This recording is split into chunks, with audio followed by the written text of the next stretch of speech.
विद्यार्थी मित्रांनो, आज एका विशेष कार्यक्रमासाठी आपण इथे जमलो आहोत। खूप दिवसाच्या प्रतीक्षेनंतर आपण आपल्या स्वतःचं हक्काचं असं, तुमच्या हक्काचं असं बाल वाचनालय तुम्हाला मिळालं आहे।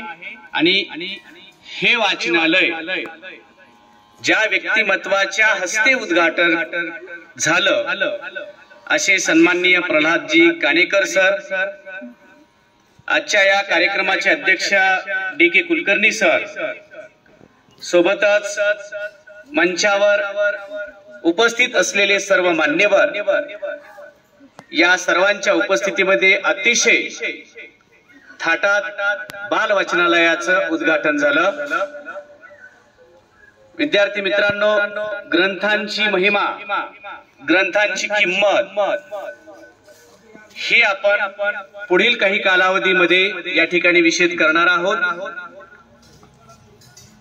ग्रंथांचंही घर असायला हवं, ग्रंथांनाही एक विशेष घर असायला हवं, ही एक संकल्पना प्रत्येक घराघरात असायला हवी, तशीच शाळांमध्ये सुद्धा असायला हवी। खरं तर शाळेचा आत्मा म्हणता येईल ग्रंथालयाला। आपण अगदी छोट्या एका पेटीमध्ये आपलं ग्रंथालय चालवत होतो, पण आज ते प्रशस्त अशा एका नव्या खोलीमध्ये आपले सगळे ग्रंथ मित्र विराजमान झाले आहेत। या प्रसंगी मी जास्त ग्रंथांच्या बाबतीत नाही बोलणार, परंतु ही शाळा ऊसतोड कामगारांची, मजुरांची शाळा आहे। एक सेलू तालुक्यापासून अतिशय आतमध्ये दूर असलेली आमची शाळा, आणि या शाळेच्या संदर्भात सातत्यानं आम्ही घेतलेली भूमिका आणि गावाची मिळणारी साथ आणि विद्यार्थ्यांची जी उपक्रमशीलता आहे तिला पुढे नेण्याचं काम आम्ही सर्व गुरुजी लोक करत आहोत। आमच्या शाळेचे मुख्याध्यापक डी.के. कुलकर्णी सर एक कॅप्टनची भूमिका निभावतात आणि आम्हाला जे काम करायचं आहे ते काम करण्यासाठी सतत प्रेरणा देत असतात। मागील 2 महिन्यापासून सातत्याने श्रेयस पवार हे आपला पाठपुरावा करत होते की आलेले 50,000 रुपयांचे ग्रंथ मुलांसाठी लवकरात लवकर आपण खुले करायला पाहिजेत असं त्यांचं म्हणणं होतं, पण आपली वर्गखोली अर्धवट बांधकाम झालेली होती, त्यामुळे आपण ते थांबवलं होतं।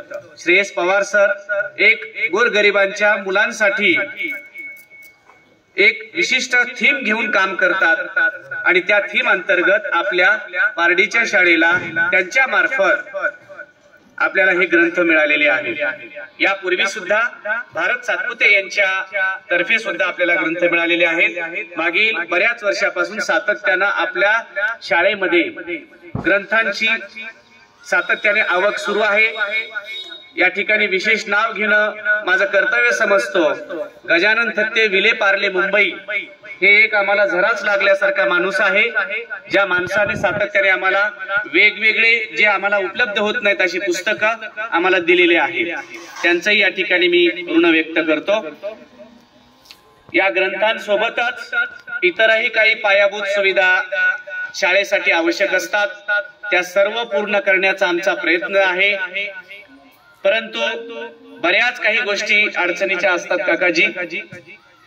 तुमच्या बाबतीत मागील 2 वर्षापासून सातत्यानं मी ऐकतोय, समाजामध्ये अशीही काही माणसं आहेत आणि अशीही माणसं समोर आपल्या उदाहरण आहेत, आम्ही पुस्तकात वाचलेले उदाहरण आहेत, पण आज प्रत्यक्ष एक सेलू मधलं उदाहरण आहे। विद्यार्थी मित्रांना मी नेहमी म्हणत असतो, आपल्या गल्लीमधील 10 लोकांची परीक्षा घ्या, त्यांच्याशी एक फक्त काका मला 100 रुपये द्याल का, मला परीक्षा फीस भरायची किंवा मला एक पुस्तक घ्यायचं आहे, तर 10 लोकांपैकी किती लोक आपल्याला 10 रुपये, फक्त 10 रुपये देतील का, अशी परीक्षा मी घ्यायला सांगत असतो। देण्यासाठी फार मोठं काळीज लागतं, जसं दुसऱ्याला मोठं म्हणण्यासाठी काळीज लागतं, तसं देण्यासाठी सुद्धा मोठं काळीजच लागतं। सेलू येथील शारदा विद्यालयाला जेव्हा काकाजींनी 51 लाख रुपये दिले, त्यावेळेसच मी म्हटलं हे व्यक्तिमत्व कोणतं आहे, या माणसाला मला भेटायचं आहे। पण योगायोगानं बघा कशी भेट होत असते। आपल्या शाळेतील मागच्या 2 वर्षाखाली विद्यार्थ्यांना उपक्रम भेट मध्ये देवगिरी बँकेमध्ये घेऊन गेलो असता काकाजींची तिथं मला भेट झाली, प्रथम तिथं भेट झाली. म्हणजे विद्यार्थ्यांच्याच माध्यमातून अशी मोठी माणसं पुस्तकातून आणि प्रत्यक्ष अप्रत्यक्ष मिळत गेली आणि आपल्या सगळ्यांचं हे आनंदाचं झाड बहरत गेलं. काकाजी, आम्ही आमच्या मुलांना आनंदाचं झाड म्हणतो. आमच्या शाळेतून जाणारा मुलगा हा जेव्हा समाजात जाईल तेव्हा कुठलंही उपद्रव्य मूल्य त्याच्याकडून होणार नाही. सातत्यानं समाजासाठी काहीतरी तो देणं लागतो. आज तुम्ही या ठिकाणी आलात, तुमच्यासारखे अनेक माणसं शाळेमध्ये येऊन गेले, फुल नाही फुलाची पाकळी देऊन गेले. मंचावर असलेले श्रेयस पवार सर यांनी सुद्धा मागच्या मला वाटते ग्रंथ पुरस्कार वितरणामध्ये आपण होतात, तिथेही त्यांनी मुलांसाठी शालेय साहित्य दिलेलं होतं. म्हणजे अशी माणसं सुद्धा आम्हाला भेटत गेली आणि सातत्याने शाळेला हातभार लागत गेला. याच न्यायाने आज तुम्ही आमच्यापर्यंत पोहोचलात. तुमच्यासारखी दानशूर व्यक्तिमत्व आमच्या या शाळेला तुमच्या पायाची धूळ लागली आणि आम्ही पवित्र झालो. तुमच्या दातृत्वाचा भाव आम्हीही, आमची हे लेकरही घेतील आणि सातत्याने समाजाला काहीतरी देणं लागतील अशी मी या ठिकाणी अपेक्षा व्यक्त करतो.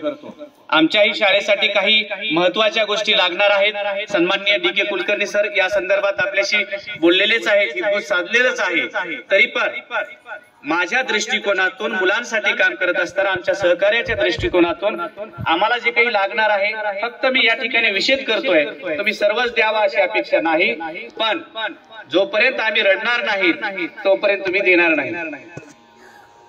काकाजी, या बाजूला हे साऊंड सिस्टीम आहे, आम्ही यालाच डागडुजी करून दर 2 महिन्याला काहीतरी बिघडतं आणि ते दुरुस्त करून आणतो. हे सातत्यानं आम्हाला रोज लागणारी वस्तू आहे. एक चांगल्या कंपनीचं जर आम्हाला ही साऊंड सिस्टीम मिळाली तर आमच्या लेकरांसाठी फार महत्वाची उपयुक्त वस्तू असेल असं मला वाटतं. टाळ्या वाजवायच्या का नको? देतील की नाही माहित नाही, पण आपण आपली मागणी करतोय. त्याचप्रमाणे ज्या पद्धतीनं हे स्टँड आहे, असे 2 स्टँड आणि 2 फळे जर चांगले मिळाले तर सातत्यानं आम्ही याही फिरती शाळा, जसं आता वर्ग खोल्या कमी आहेत पण आम्ही 1 वर्ग खोली आमची मंदिरात बसतो. तिथे हनुमान मंदिर आहे, आता एक ग्रंथालय आहे, त्याच्यामध्ये 1 वर्ग बसवावा लागतो आम्हाला छोटा. म्हणजे हे सगळ्या अडचणी आहेत. पण आता हे झाड आहे, सावली आहे, या सावली खाली असा बोर्ड लावला की आम्ही हे काम करू शकतो. म्हणजे अशी एक गोष्ट आहे.